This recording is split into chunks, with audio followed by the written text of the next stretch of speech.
First up, we're going to install some software that will allow us to virtualize operating systems on our computer. There's a few different softwares that can do this, and what we're going to use today is VMware Player.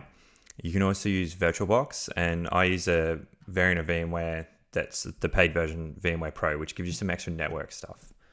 But to start off, you can use just the free version. So from Google or your favorite web browser, we're just going to go to VMware Workstation Player and come in here, and we're going to look for downloads, free product downloads, and Workstation Player. So it's up to 15.5, and we just want to try it for Windows. You can do it if you're running Linux as well, but I'm assuming most people will be running Windows as the base operating system. So now just have to wait for this to download. You can pause your video here. I'm going to cut to when this video is done, when this download's done, and then come back and show you how to install it. Awesome. So we can see now that the installer is now finished downloading. So I'm just going to go to my downloads file. Because this is going to run and act as the intermediary between the VMs or the virtual machines that we want to run in our operating system, it's going to need to have administrator privileges.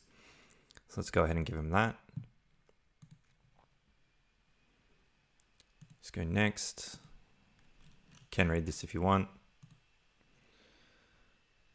We're going to add the keyboard driver, so we're going to need to reboot. So it'll check for updates. I leave this ticked and let it go. I also join the customer experience. Yep, and I want icons on both and install.